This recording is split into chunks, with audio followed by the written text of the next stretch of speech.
Right. The next question బేట, question number 104. అంచు 7 సెంటీమీటర్లు గల అంచు 7 సెంటీమీటర్లు గల ఘనం నుంచి కోయగలిగిన గరిష్ట వృత్తీయ లంబ శంకువు ఘన పరిమాణం ఎంత? సరే, చాలా చాలా ఇంపార్టెంట్. ఒకసారి చూడండి బేట. ఇగో అంటే ఇక్కడ మనకి ఒక శంకు ఉంది.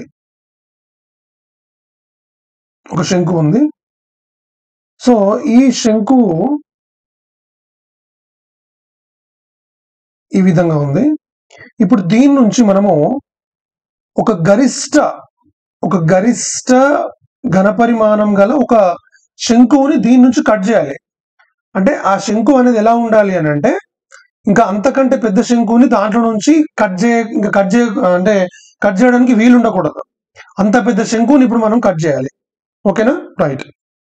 మరి ఇప్పుడు అంటే ఇప్పుడు మామూలుగా దీని యొక్క అంచు ఎంత ఉంది బేట? ఇది 7 సెంటీమీటర్లే, ఇది కూడా 7 సెంటీమీటర్లే, నెక్స్ట్ ఇది 7 సెంటీమీటర్లే, అన్ని 7 సెంటీమీటర్లే. ఓకేనా? రైట్. మరి దీని నుంచి కొయ్యగలిగే అతి పెద్ద అంటే గరిష్ట ఘన పరిమాణం గల ఒక శంకువు ఘన పరిమాణం ఎంత అని అంటున్నాడు అనమాట. గరిష్ట శంకువు ఘన పరిమాణం ఎంత అంటున్నాడు. ఓకేనా? మరి అది ఎలా ఉండాలి అంటే బేట, జాగ్రత్తగా చూడండి. ఇప్పుడు శంకువు కాబట్టి శంకు యొక్క భూమి ఏ విధంగా ఉంటది? వృత్తం లాగా ఉంటది. చెప్పండి, ఏముంటది? వృత్తం. అంటే ఇప్పుడు ఆ వృత్తాన్ని నేను ఎక్కడి నుంచి కట్ చేస్తా అంటే బేట, ఇగో ఇక్కడ నుంచి కట్ చేస్తా. అంటే ఈ అడుగు భాగం నుంచి, అంటే ఈ భుజాలను తాకుతూ నేను కట్ చేశా. ఓకేనా? రైట్. ఇప్పుడు దీన్ని నేను ఎక్కడ తీసుకెళ్తా అంటే, ఇగో మామూలుగా ఈ టాప్ ఎడ్జ్ ఉంది కదా బేట, ఇక్కడ నుంచి ఇటు తీసుకుంటా. ఇగో ఇదే ఇందులో నుంచి మనము కోయగలిగే, అంటే ఈ ఎడ్జ్ ఉందా బేట, టాప్ ఈ కార్నర్ ఉందా, ఈ పైన టాప్ కి టచ్ చేస్తుంది. మీరు ఇమాజిన్ చేసుకోండి, అర్థమవుతుందా? ఈ పైన టాప్ కి టచ్ చేస్తుంది. ఇప్పుడు నాకు విషయం చెప్పండి. ఇప్పుడు ఇది ఏంటిది బేట? ఇది 7 సెంటీమీటర్లు అంటే ఇప్పుడు ఇది కూడా 7 సెంటీమీటర్లే కదా. అంటే ఇది ఏమైతుంది బేట? ఇది వృత్తం యొక్క, అంటే ఈ శంకు యొక్క భూవ్యాసం అవుతుంది. అంతేనా? భూవ్యాసం అవుతుంది. అప్పుడు వ్యాసార్థం ఏమవుతుంది మరి? R is equal to 7/2. ఓకేనా? 7/2 సెంటీమీటర్స్. క్లియర్? రైట్. మరి ఇప్పుడు దీని యొక్క ఎత్తు కూడా దేనికి సమానం అవుతుంది బేట? దీని యొక్క అంచుకు సమానం అవుతుంది. దీనికి సమానం అవుతుంది. అవునా కదా? మామూలుగా ఇప్పుడు దాంట్లో మనము ఇట్లా ఇన్సర్ట్ చేసినప్పుడు, దాంట్లో చొప్పించినప్పుడు మామూలుగా దీని యొక్క హైట్ అనేది దీని యొక్క ఎడ్జ్ కు సమానం అవుతుంది. కాబట్టి దీని యొక్క హైట్ ఏమైతుంది ఇక్కడ? 7 సెంటీమీటర్స్ అవుతుంది. Are you clear? Right. So ఇప్పుడు దీని యొక్క ఏమడుగుతున్నాడు బేట? ఘన పరిమాణం అడుగుతున్నాడు. So V is equal to ఏంటి బేట? Answer 1/3 pi r²h. జాగ్రత్త చూసుకుంటే. Right. So 1/3 into 22/7 into 7/2 into 7/2 into 7. Clear? 7 cancel. Right. 2 ఎక్కం 2 11. ఎస్. 7 49, 49 into 11. సో 490 ప్లస్ 49 అంటే 539/4. రైట్. సో 4 ఎక్కం 4, ఎంత మిగిలింది? 1 13, 4 ముళ్ళ 12. There is no answer. Just a minute బేటా. యా,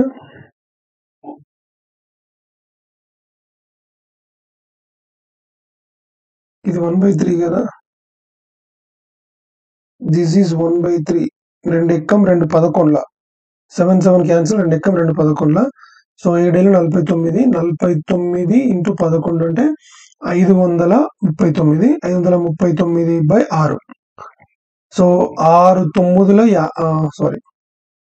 6 9 48.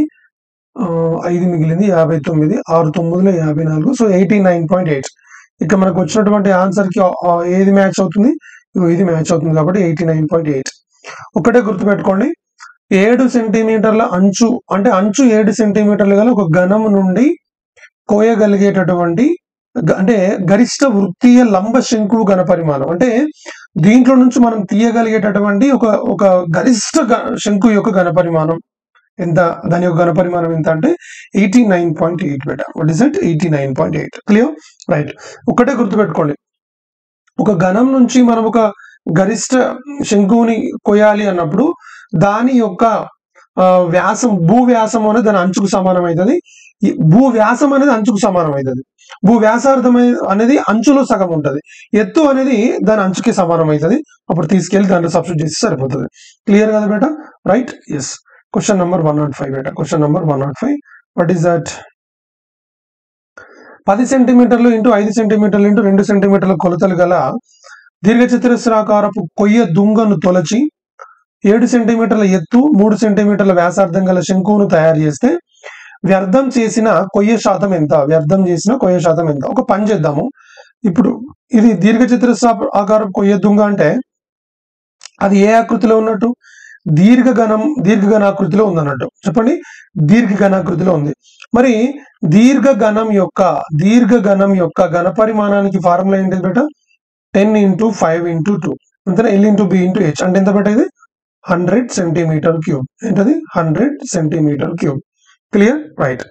సో ఇప్పుడు అంటే 100 సెంటీమీటర్ క్యూబ్ ఘన పరిమాణం ఉన్నటువంటి దాంట్లో నుంచి మనము ఒక శంకువును తయారు చేస్తున్నాం. ఓకేనా? ఇప్పుడు శంకువు ఘన పరిమాణం తీసుకుందాం. శంకువు ఘన పరిమాణం అంటే దీన్ని ఏం చేస్తున్నాం అంటే బేట, అంటే ఆ దీర్ఘఘనాకృతిలో ఉన్నటువంటి దీర్ఘచతురస్రాకారంలో ఉన్నటువంటి దీర్ఘఘనం ఉందా? అది ఆ ఘనం ఉంది కదా, అక్కడ నుంచి మనం ఏం చేస్తున్నాము, మామూలుగా దాన్ని ఇట్లా తొలచి అంటే మొత్తం ఇట్లా కట్ చేసి ఒక ఏం తయారు చేస్తున్నాము? ఒక శంకువును తయారు చేస్తున్నాం. ఓకేనా? రైట్. అంటే తీసేస్తాం కదా ఎంతో కొంత. ఆ దీర్ఘఘనాకృతిలో ఉన్నటువంటి ఆ ఘనాన్ని మనం కొంచెం చెక్కితేనే కదా శంకువు తయారవుతుంది. అంటే ఆ తీసేసినటువంటి ఆ వృధా, ఆ వ్యర్థం చేసినటువంటి కొయ్య శాతం ఎంత అంటున్నాడు. శంకు ఘన పరిమాణం తీసుకో 1/3 πr²h. ఓకేనా? So 1/3 × 22/7 × r × r. r ఎంత బేట? 7 సెంటీమీటర్ల ఎత్తు 3 సెంటీమీటర్ల వ్యాసార్థం. 3 × 3 × 7. రైట్. 7 క్యాన్సిల్, 3. సో 22 × 3 ఎంత బేట? 66. ఓకేనా? రైట్. అంటే ఇప్పుడు దీర్ఘఘనం యొక్క ఘన పరిమాణం 100 ఉంది. దీన్ని తొలచి మనం ఒక కొయ్య దుంగను తయారు చేసినాం. కొయ్య దుంగ ఏ ఆకృతిలో ఉంది? అది శంకు ఆకృతిలో ఉంది. అంటే ఇది ఎంత ఉన్నట్టు? 66 సెంటీమీటర్ క్యూబ్. ఓకేనా? శంకు ఏమో ఇంత వచ్చింది, దీర్ఘ ఘన పరిమాణం ఏమో ఇంత ఉంది, శంకు ఘన పరిమాణం ఏమో ఇంత వచ్చింది. అవునా కదా? అంటే ఎంత వేస్ట్ చేసినట్టు?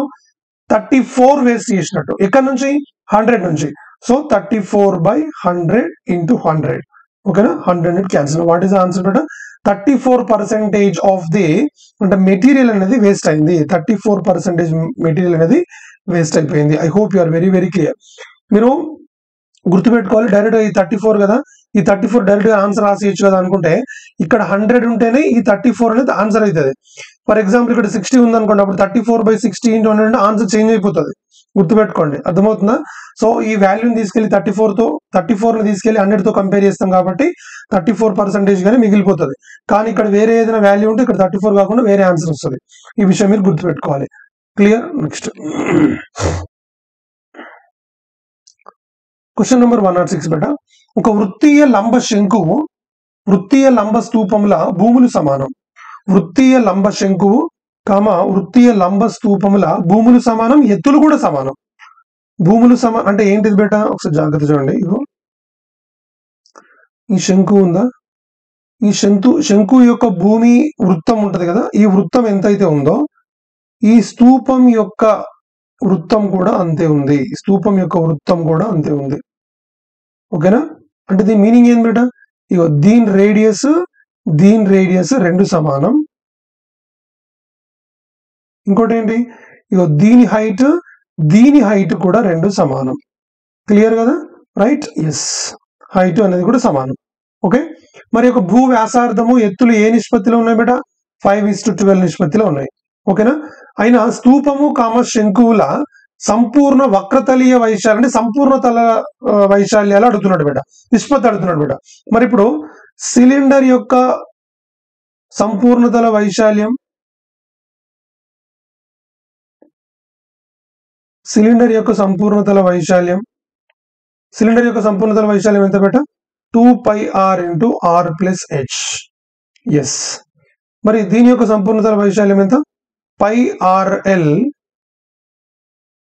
+ 2πr. అంటే ఇక్కడ మనం πr కామన్ తీస్తే 2πr కాదు, πr². πr కామన్ తీస్తే l + r. Clear? Right. So πr cancel. అంటే ఇక్కడ ఏం మిగిలింది బేట? 2 into r plus h by l plus r. ఇక్కడ l కనుక్కోవాలి. l అంటే ఏంటిది? దీని యొక్క స్లాంట్ హైట్, ఖచ్చితంగా స్లాంట్ హైట్ తెలవాల్సిందే. మరి ఇప్పుడు స్లాంట్ హైట్ అంటే ఇప్పుడు మామూలుగా ఇలా తీసుకున్నప్పుడు ఒకసారి జాగ్రత్త చూడండి బేట. ఈ విధంగా తీసుకున్నప్పుడు ఇది స్మాల్ r, ఇది small l. l is equal to ఏంటిది బేట? l is equal to under root of r square plus h square. అప్పుడు ఇది ఏమవుతుంది? 5x 12x. సో ఇది ఏమవుతుంది? 5x square plus 12x square. So ఇది మొత్తం ఎంత? 169x square under root of ఇది. సో రూట్ ఆఫ్ 169 అయితే 13.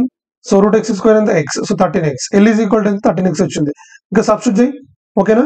Right. So 2 into r plus h. r plus h అంటే ఎంత? బట్ r ఎంత ఉంది? 5x, ఇది 12x. సో మొత్తం ఎంత? ఇది 17x. l plus r. l ఎంత ఉంది బేట? l value 13x, r value 5x. ఓకేనా? సో మొత్తం ఏమవుతుంది? 18x. సో x క్యాన్సిల్, 2 ఎక్కం 2 9. Now what is the overall answer? 17:9 will be your answer. What is that beta? 17:9 will be your answer. I hope you are very clear. Doubt em ledhu kada? 17:9 beta. 17:9 will be your answer. Right. Clear? Simple kada? Yeah. Next question beta. 8 సెంటీమీటర్ల భూ వ్యాసార్థము 2 సెంటీమీటర్ల ఎత్తుగల స్తూపాన్ని కరిగించి 6 సెంటీమీటర్ల ఎత్తుగల శంకువును తయారు చేస్తే శంకు వ్యాసార్థం ఎంత? ఒక చిన్న విషయం గుర్తుపెట్టుకోండి. ఏదైనా సరే ఒక ఘనాన్ని కరిగించి ఇంకొక ఘనంలోకి మారుస్తున్నాం అంటే ఈ ఆల్రెడీ ఉన్నటువంటి ఈ ఘనం అనేది దాన్ని కరిగించిన తర్వాత ఏ షేప్ లోకి అయితే మారుస్తున్నామో ఆ వచ్చేటటువంటి ఘనము, ఆ రెండింటి యొక్క ఘన పరిమాణాలు సమానంగా ఉంటాయి. ఓకేనా? అంటే ఏంది ఇక్కడ? స్తూపం యొక్క ఇక్కడ ఏంటిది బేట? స్తూపం యొక్క ఘన పరిమాణము అనేది శంకు యొక్క ఘన పరిమాణానికి సమానం. స్తూపం యొక్క ఘన పరిమాణం అనేది శంకు యొక్క ఘన పరిమాణానికి సమానం. అంటే ఏమన్నట్టు? ఇది స్తూపం యొక్క ఘన పరిమాణానికి ఫార్ములా ఏంటి బేట? Pi r1 square h1 is equal to 1/3 pi r2 square h2. ఎందుకంటే దీని యొక్క ఎత్తు వ్యాసార్థము, దీని యొక్క ఎత్తు వ్యాసార్థం రెండు డిఫరెంట్ ఉంటాయి కాబట్టి. ఓకేనా? రైట్. r1 r2 అనుకోవాలి, h1 h2 అనుకోవాలి. క్లియర్? రైట్. సో ఇప్పుడు ఈ పై క్యాన్సిల్ అయిపోతుంది. ఓకేనా? సో r1 స్క్వేర్, దీని యొక్క స్తూపం యొక్క వ్యాసార్థం ఎంత ఉంది బేట? 8. సో 8 స్క్వేర్ అంటే 8 into 8. h ఎంత బేట? 2 is equal to 1/3 into r2. కనుక్కోవాల్సింది అదే మనము, r2 square. Okay, r square అనుకుందాం, ఇంకా వాల్యూ ఏం లేదు కాబట్టి.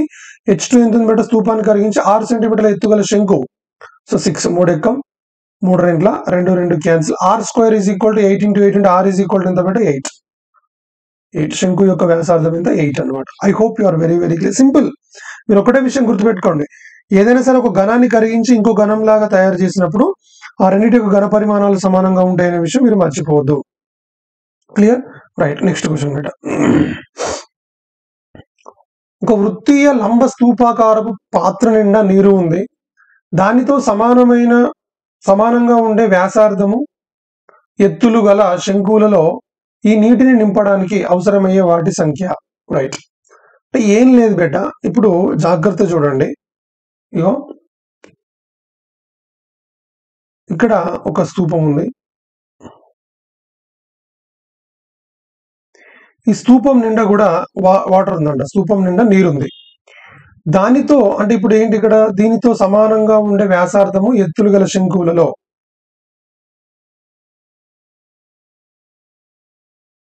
ఇప్పుడు ఈ వాటర్ తీసుకొచ్చి దీంట్లో పోయాలి.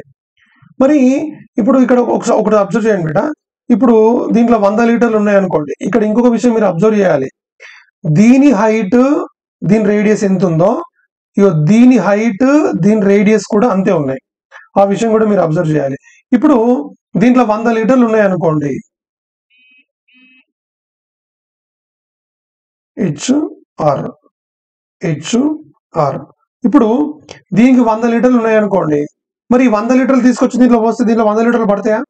ఒకసారి చూడండి. ఈ విధంగా తీసుకుంటే దీని కొలతలు ఈ విధంగా ఉన్నాయన్నమాట. అంటే ఈ పోర్షన్ అంతా మిగిలిపోతుందా లేదా? ఈ పోర్షన్ అంతా కూడా మిగిలిపోతుంది. అంటే ఈ వాటర్ అనేవి దీంట్లో పట్టవు, దీంట్లో మిగిలిపోతాయి ఇంకా కొన్ని. అర్థమవుతుందా? ఇప్పుడు దీనికి తేడా ఏంటో అర్థమైందా? రైట్. మరి ఏంటి? ఏంటి అంటే బేట ఒక చిన్న విషయం గుర్తుపెట్టుకోవాలి, మీకు ఇక్కడ ఏం లేదు. ఒకసారి చూడండి, దీని యొక్క ఘనపరిమాణం ఏంటి బేట, పై ఆర్ స్క్వేర్ హెచ్. మరి దీని ఘనపరిమాణం ఏంటి బేట, 1/3 పై ఆర్ స్క్వేర్ హెచ్. మీరు ఒకటి అబ్జర్వ్ చేస్తే బేట, ఇది దేని యొక్క ఘనపరిమాణము, స్తూపం యొక్క ఘనపరిమాణం అంటే సిలిండర్. ఓకేనా, ఇదేంటి, ఇది కోన్ యొక్క కోన్ యొక్క వాల్యూమ్. సో కోన్ వాల్యూమ్ అనేది 1/3 ఆఫ్ సిలిండర్ వాల్యూమ్. సిలిండర్ యొక్క ఘనపరిమాణంలో 3వ వంతు ఉంటుంది.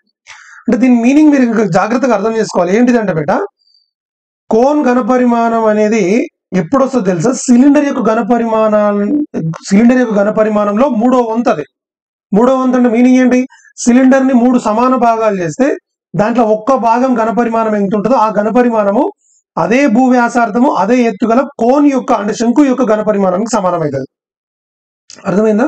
అంటే ఇప్పుడు ఫర్ ఎగ్జాంపుల్ బేట ఇక్కడ జాగ్రత్త చూడండి, ఇప్పుడు ఒకే భూవ్యాసార్థము ఒకే హైట్ ఉన్నటువంటి ఒక కోను ఒక స్తూపాన్ని తీసుకున్నప్పుడు ఈ స్తూపం నిండా నీరుని అలాంటి అంటే అదే భూవ్యాసార్థం అదే ఎత్తున్నటువంటి శంకువులలో పోయాలంటే ఎన్ని శంకువులు అవసరమైతే అంటే బేట చెప్పండి, ఎన్ని శంకువులు అవసరమైతే? మరి ఇప్పుడు ఇలాంటి సిలిండర్ తయారు కావడానికి ఇలాంటి కోన్లు ఎన్ని కావాలి, 3 కోన్లు కావాలి. ఎందుకు, ఒక్క కోను దీంట్లో 1/3 మాత్రమే ఉంటుంది, 2 కోన్లు అయితే 2/3 ఉంటుంది, 3 కోన్లు 3/3. అంటే 3 కోన్లు తీసుకుంటే ఆ 3 కోన్ల యొక్క ఘనపరిమాణము ఒక్క సిలిండర్ యొక్క ఘనపరిమాణానికి సమానమైంది.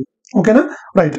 సో ఈ నీటిని నింపడానికి అవసరమయ్యే వాటి సంఖ్య ఏంటంటే బేట జాగ్రత్త చూడండి, పెద్ద ఘనపరిమాణం బై ఒకటే గుర్తుపెట్టుకోండి, ఇవన్నీ కూడా ఒకటే దాని కిందకి వస్తాయి. ఏంటిది బేట, ఇయో ఈ చిన్న ఘనపరిమాణం ఉన్నటువంటి ఈ పాత్రతో పెద్ద ఘనపరిమాణాన్ని నింపాలి అంటే ఎన్ని కావాలి అంటే ఎన్ని ఎన్ని ఇప్పుడు ఫర్ ఎగ్జాంపుల్ ఏంటంటే బేట, ఇక్కడ ఒక పెద్ద డ్రమ్ ఉంది. ఓకేనా, ఇది ఒక పెద్ద డ్రమ్ ఉంది, ఇది 100 లీటర్ల డ్రమ్. ఓకేనా, దీన్ని మనం ఏం చేస్తున్నామంటే ఒక చిన్న జగ్గుతోటి మనం చిన్న బకెట్ తో నింపుతున్నాం అనుకో. ఈ బకెట్ ఎంత అంటే బేట 10 లీటర్ల బకెట్. ఇప్పుడు దీన్ని నింపాలి అంటే ఇవి ఎన్ని అవసరమైతే చెప్పండి, 10 అవసరమైతే. ఎందుకు, పెద్ద ఘనపరిమాణం బై చిన్న ఘనపరిమాణం. అర్థమవుతుందా? రైట్, లీటర్లు అంటే ఘనపరిమాణమే కదా. రైట్, ఇప్పుడు ఫర్ ఎగ్జాంపుల్ దీంట్లో 100 ఇటుకలు పడతాయి అనుకోండి. సరే, ఈ గోడ యొక్క ఘనపరిమాణం 100 ఉంది. ఇప్పుడు ఈ ఇటుక యొక్క ఘనపరిమాణం 10 ఉంది. మరి గోడ కట్టడానికి ఎన్ని ఇటుకలు కావాలి, 10 ఇటుకలు కావాలి. ఇవన్నీ సేమ్ కాన్సెప్ట్ కిందకి వస్తాయి. ఇక అర్థమవుతుందా? దట్ ఈస్ ద పాయింట్ అనమాట. Yes, ya. సో పెద్ద ఘనపరిమాణం బై చిన్న ఘనపరిమాణం. So what is the bigger volume? So bigger volume దేనిది బేట, స్తూపం యొక్క ఘనపరిమాణం ఏంటి, పై ఆర్ స్క్వేర్ హెచ్. మరి ఇదేంటిది, సిలిండర్ది కోన్ది 1/3 pi R square H. So pi R square H cancel అయిపోతే పైకి పోతే ఏమైతే 3. సో ఎన్ని కావాలి అంటే ఎన్ని అవసరం వస్తాయి అంటే 3 అవసరం వస్తాయి మేడం. చాలా చాలా important 3. Clear, right? Yes. Next question madam, question number 109. 3 సెంటీమీటర్ల వ్యాసార్థము 5 సెంటీమీటర్ల ఎత్తు గల ఘన లోహ స్తూపం కరిగించి ఒక్కొక్కటి ఎత్తు 1 సెంటీమీటర్ వ్యాసం ఒక్కొక్కటి ఎత్తు 1 సెంటీమీటర్ వ్యాసార్థం 1 mm గల శంకువులను తయారు చేశారు. ఈ శంకువుల సంఖ్య ఎంత అంటున్నాడు. మళ్ళీ చూడండి బట్టి శంకువుల సంఖ్య అంటే ఇప్పుడు దీన్ని కరిగించాలి, స్తూపాన్ని కరిగించాలి, శంకువులను తయారు చేయాలి. అంటే స్తూపం పెద్దది, శంకు చిన్నది కాబట్టి సో వాటి యొక్క సంఖ్య ఏమైతే అంటే బట్టి చెప్పండి, ఏమైతే చెప్పండి. సో పెద్ద ఘనపరిమాణం బై చిన్న ఘనపరిమాణం. పెద్ద ఘనపరిమాణం బై చిన్న ఘనపరిమాణం. పెద్ద ఘనపరిమాణం ఏంటిది బేట మరి, పై ఆర్ స్క్వేర్ హెచ్. చిన్న ఘనపరిమాణం ఏంటిది, 1/3 పై ఆర్ స్క్వేర్ హెచ్. అంతేనా? సో ఇది ఆర్ స్క్వేర్ హెచ్, ఇది capital R square capital H అనుకుందాం. పై క్యాన్సిల్, ఈ 3 పైకి తీసుకెళ్దాం. 3 ఇంటూ, సో ఇప్పుడు ఈ స్తూపం యొక్క వ్యాసార్థం ఎంత ఉంది, 3 స్క్వేర్ అంటే 3 ఇంటూ 3 తీసుకో. హైట్ ఎంత ఉంది, 5 బై సో ఆర్ స్క్వేర్ అంటే ఒక్కొక్క దాని ఎత్తు వ్యాసార్థం 1 mm ఉంది. మరి ఇప్పుడు నా క్వశ్చన్ చెప్పండి, 1 mm ఇవి సెంటీమీటర్లు ఉన్నాయి, ఇవన్నీ సెంటీమీటర్లు, ఒకటే 1 mm ఉంది. సో 1 mm అంటే గుర్తుపెట్టుకోండి మేడం 1/10 సెంటీమీటర్స్. ఓకేనా? సో 1/10 ఇంటూ 1/10 హైట్ ఎంత ఉంది madam, 1 centimeter. Clear, right. So ఇప్పుడు ఈ 10 ఇంటూ 10 పైకి వెళ్తుంది, 1 ఇంటూ 1 కింద 1 అలాగే ఉండిపోతుంది. 3 × 9, ఇది 3 × 15, 15 × 9 135. సో 135, ఈ 100 పైకి వస్తే ఏమవుతుంది బేట, 13,500 అనేది మనకు ఆన్సర్ అవుతుంది. That is the point, option d. Option d is our answer. I hope you are very very clear. Doubt ఏం లేదు కదా బేట. చాలా చాలా సింపుల్ అండ్ చాలా చాలా important. Clear right? Yes, most important బేట. చాలా చాలా ఇంపార్టెంట్ ఇది, డెఫినెట్ గా చాలా చాలా ఇంపార్టెంట్. క్లియర్ కదా? ఏం లేదు, దీన్ని కరిగించి వాటిని తయారు చేయాలి అట్లాంటివి ఎన్ని వస్తాయంటే పెద్ద ఘన పరిమాణమే, చిన్న ఘన పరిమాణం బ్లైండ్ గా ప్రతిసారి. నెక్స్ట్ క్వశ్చన్ బేట. 10 మీటర్లు పర్ నిమిషం రేటుతో 5 మిల్లీమీటర్ల వ్యాసం గల స్తూపాకారపు గొట్టం గుండా నీరు ప్రవహిస్తుంది అంటే ఇది బేట. ఒక స్తూపాకారపు ఒక గొట్టం ఉంది.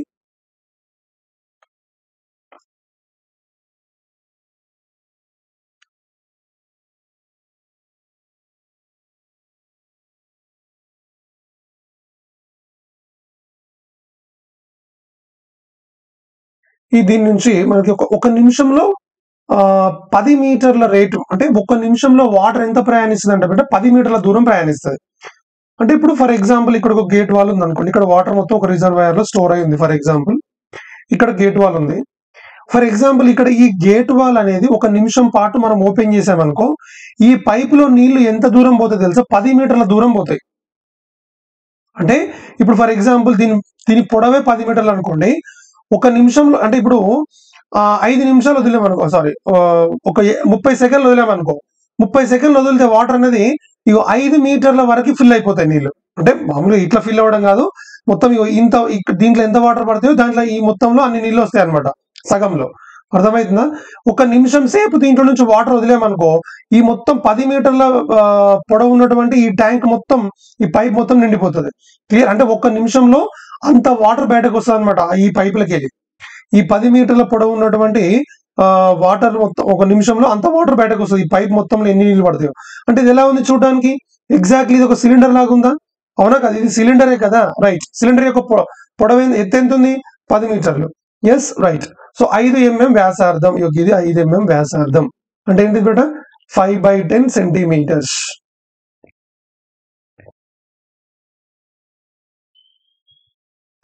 సో 10 మీటర్లు అంటే ఏంది బేట? ఇది 10 × 100 అంటే 1000 సెంటీమీటర్లు. చెప్పండి ఎంత? 1000 సెంటీమీటర్లు. క్లియర్? రైట్.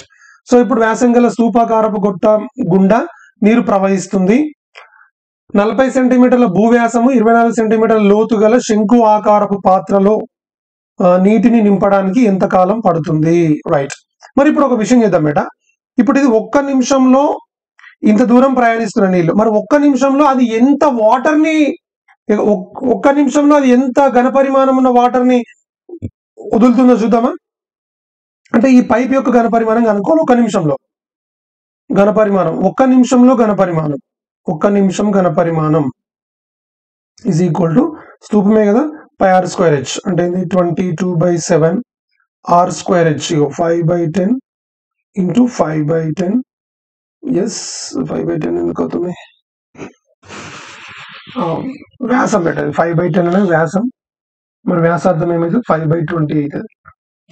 5/20 అంటే 1/4 కదా.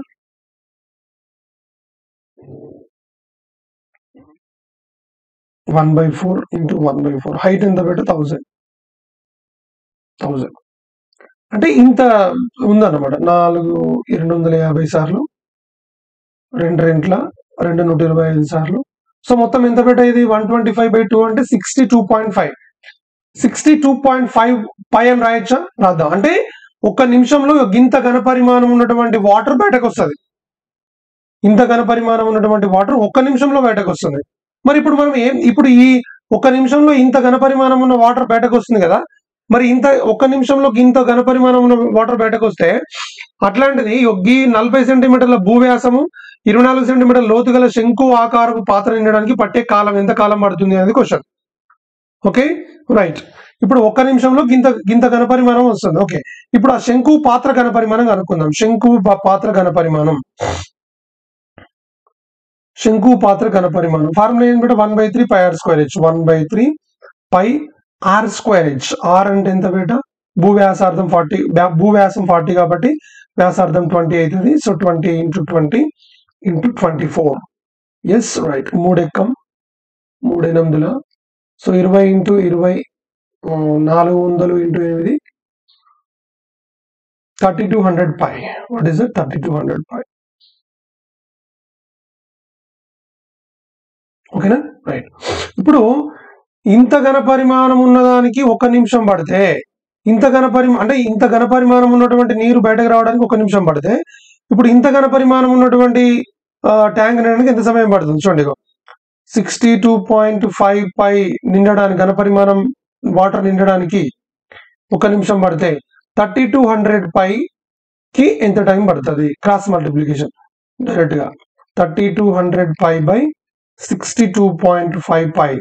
ఓకేనా, so pi cancel, right, pi cancel అయిపోయింది. నెక్స్ట్ ఈ డెసిమల్ ని పైకి తీసుకెళ్దాం. డెసిమల్ పైకి తీసుకెళ్తే ఏమవుతుంది? 0 అవుతుంది. ఇప్పుడు దీన్ని మనం 25 టేబుల్లో కట్ చేయాలి. 25 టేబుల్లో కట్ చేస్తే 25 టైమ్స్ 25 1 25, 7 మిగిలింది 70, 25 2 50, 20 మిగిలింది 200, సో 1280. మళ్ళీ 5 టేబుల్లో పోతుంది కదా. 5 1 5 5 5 2 5 5 5 6 5 2 10. Yeah, clear. ఇప్పుడు కట్ చేయాలి బెటర్, దీన్ని కట్ చేద్దాము. 5 ఎక్కం, 5 5ల 5 ఎక్కం, మళ్ళీ ఇంత మిగిలింది 1 మిగిలింది, సో 1/5. సో 51 1/5 అంటే 1/5 ఇది 51 1/5 మినిట్స్ బెట. ఇది ఇంటూ 60 చేస్తే 5 ఎక్కం 5 12ల, ఎందుకంటే మినిట్స్ సెకండ్స్ లోకి మార్చాలంటే ఇంటూ 12 చేయాలి. So 51 minutes 12 seconds. What is that? 51 minutes 12 seconds అనేది మనకు ఆన్సర్ అవుతుంది. ఆప్షన్ బి రెడీగా ఉంది చూడండి, option B. I hope you are very very clear. Doubt ఏం లేదు కదా, బట్ చాలా సింపుల్ అండ్ చాలా ఇంపార్టెంట్. ఓకేనా, అంటే ఫస్ట్ ఆఫ్ ఆల్ అది 1 నిమిషంలో ఎంత వాటర్ బయటకు పంపిస్తుందో చూసుకోవాలి. 1 నిమిషంలో ఎంత వాటర్ బయటకు పంపిస్తుందో చూస్తే, సో 1 నిమిషంలో ఇంత వాటర్ బయటకు వచ్చింది కాబట్టి, ఇప్పుడు ఫర్ ఎగ్జాంపుల్ నీకు ఇంకొక పాయింట్ కూడా చెప్తాను నేను ఇక్కడ. ఫర్ ఎగ్జాంపుల్ ఒక పైపు 1 నిమిషంలో 10 లీటర్ల నీటిని బయటకు పంపింది అనుకో, మరి 100 లీటర్ల ట్యాంక్ ఎంతసేపు నింపగలుగుతుంది? 100/10. ఇప్పుడు 1 నిమిషంలో ఇంత వచ్చింది. ఇప్పుడు ఈ ట్యాంక్ నింపడానికి ఎంత సమయం పడుతుంటే ఇది బై ఇది. సింపుల్ గా మీకు అర్థం కావడానికి క్రాస్ మల్టిప్లికేషన్ చెప్పాను నేను. క్లియర్ కదా బేటా? 1 నిమిషంలో 10 లీటర్లు నిండితే 10 నిమిషాల్లో 100 లీటర్లు నిండుతుంది. రైట్, నెక్స్ట్ క్వశ్చన్ బేటా.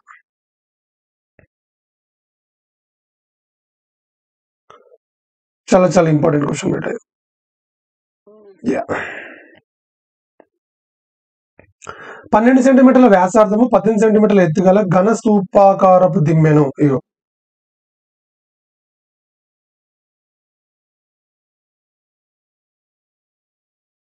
ఇది స్తూపాకారపు దిమ్మె. ఓకే, దీని భూ వ్యాసార్థం ఎంత ఉంది? 12.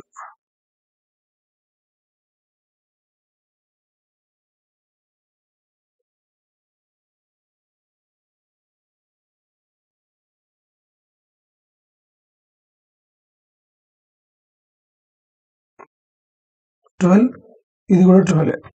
నెక్స్ట్ దీని హైట్ ఎంత ఉంది? 18. ఘన స్తూపాకారపు దిమ్మెను 12 సెంటీమీటర్ల వ్యాసార్థం అంటే ఇప్పుడు ఈ స్తూపాకారం యొక్క వ్యాసార్థం ఎంత ఉంది? 12. తర్వాత 12 సెంటీమీటర్ల వ్యాసార్థము 5 సెంటీమీటర్ల ఎత్తు గల శంకు ఆకారంలోని దిమ్మెను. అంటే ఇక్కడ క్వశ్చన్ అనేది కొంచెం మిస్టేక్ ఉంది బయట, జాగ్రత్త చూడండి. 12 సెంటీమీటర్ల వ్యాసార్థం 18 సెంటీమీటర్ల ఎత్తుగల ఘన స్తూపాకారపు దిమ్మెపై అని ఉండాలి. దిమ్మెపై 12 సెంటీమీటర్ల వ్యాసార్థం 5 సెంటీమీటర్ల ఎత్తుగల, అంటే దీని మీద ఇట్లాంటి ఒక స్తూపం పెట్టారు. ఎగ్జాక్ట్లీ మ్యాచ్ అవుతుంది, ఇక్కడ మ్యాచ్ అవుతుంది. Yes, right. ఇది దీని వల్ల వాడు ఇచ్చినటువంటి క్వశ్చన్ లో ఇచ్చినటువంటి ఇన్ఫర్మేషన్ ప్రకారంగా మనకి ఈ పటం అనేది వచ్చింది. మనకి. ఓకేనా, రైట్. ఇప్పుడు జాగ్రత్తగా చూస్తే బేట క్వశ్చన్ ఏం అడిగింది అసలు? దీని మీద ఇట్లా పెట్టారు. ఇప్పుడు ఇది 12, ఈ స్తూపం యొక్క వ్యాసార్థం 12, ఘనం శంకు యొక్క వ్యాసార్థం కూడా 12. మరి దీని యొక్క ఎత్తు ఎంత ఉంది? 5 ఉంది. ఓకేనా, రైట్. ఏం ఫైన్ వచ్చాయి ఇప్పుడు? ఆ విధంగా తయారైన ఘనానికి అంటే ఈ మొత్తం దానికి సంపూర్ణ వక్రతలీయ వైశాల్యం అంటే సంపూర్ణ తల వైశాల్యం పడుతుంది బేట. చుట్టూ మొత్తం తలం వైశాల్యం కనుక్కోవాలి. ఇప్పుడు కనుక్కుంటే జాగ్రత్త. బయటకు ఏమేమి కనిపిస్తుంది బేట? ఇప్పుడు ఇగో మన బయటకు ఏమేమి కనిపిస్తుంది అంటే, ఇగో ఈ మొత్తం పటం యొక్క సంపూర్ణతల వైశాల్యం కనుక్కోవాలంటే మనకు బయటకు ఏమేమి కనిపిస్తుందో చెప్తా వినండి.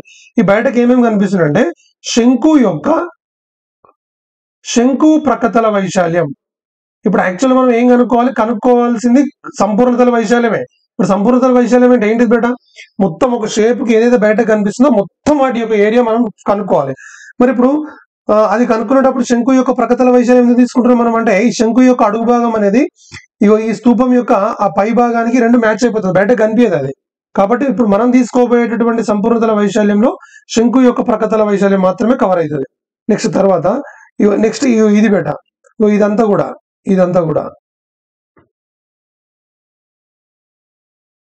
కూడా ఏంటిది మరి? ఈ ఏరియా అంతా ఏంటిది? ఇట్లా సర్కిల్ లాగా ఉంటుంది. ఈ ఏరియా ఏంటిది? ఇది స్తూపం యొక్క ప్రకతల వైశాల్యం.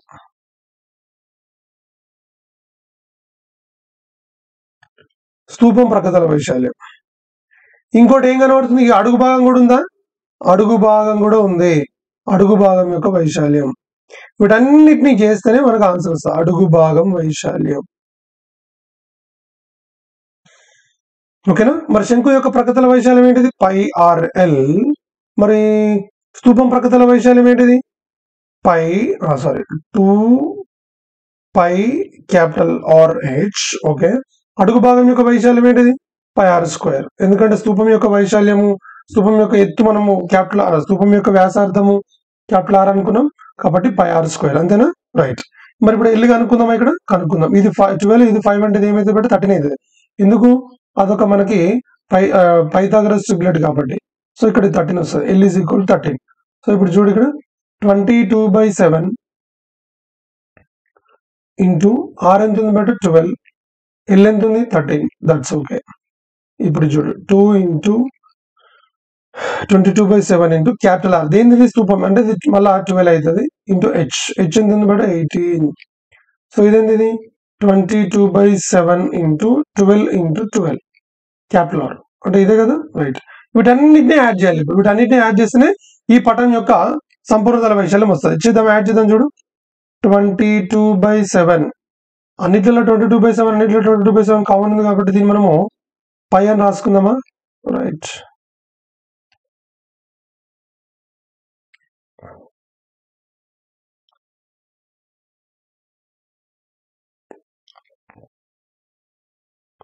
π into 12 into 13 plus 2 into π into 12 into 18 plus π into 12 into 12. అన్నిట్లలో π 12 కామన్ కనబడుతుందా? కామన్ తీసేసాయి. 12π ఇంటూ అక్కడ ఏం మిగిలింది? 13 ప్లస్ 2 ఇంటూ 18 మిగిలింది, 36 మిగిలింది. ప్లస్ నెక్స్ట్ ఇక్కడ 12π పోతే ఇక్కడ ఒక 12 మిగిలింది.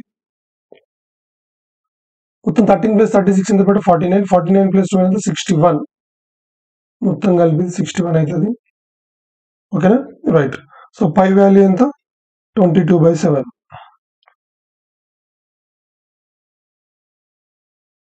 to 22/7. క్లియర్? రైట్. సో ఇప్పుడు దీన్ని కట్ చేయాలి బట్టి, కట్ చేస్తే వచ్చేది మనకు ఆన్సర్ అవుతుంది 12/72. 12 ఇంటూ 61 ఇంటూ 22 బేట. 12 ఇంటూ చేద్దాము. 12 into 61 into 22/7. 12 into 61 into 22 is equal to divided by 7. So overall గా ఆన్సర్ వస్తున్నప్పుడు 2300 పాయింట్ సంథింగ్ వస్తుంది. ఓకేనా? 2300 పాయింట్ సంథింగ్ వస్తుంది కాబట్టి ఆప్షన్స్ లో లేదు కాబట్టి మనకు ఆన్సర్ ఏంటంటే బేట, మనకు ఆన్సర్ వచ్చి నన్ ఆఫ్ దీస్ అనేది మనకు ఆన్సర్ అవుతుంది. I hope you are very very clear. Doubt ఏం లేదు కదా బేట? Yes, right. No this is the concept. ఇది మనకు దేనికి సంబంధించిందంటే బేట, కోన్ కి సంబంధించినటువంటి క్వశ్చన్స్. క్లియర్? రైట్.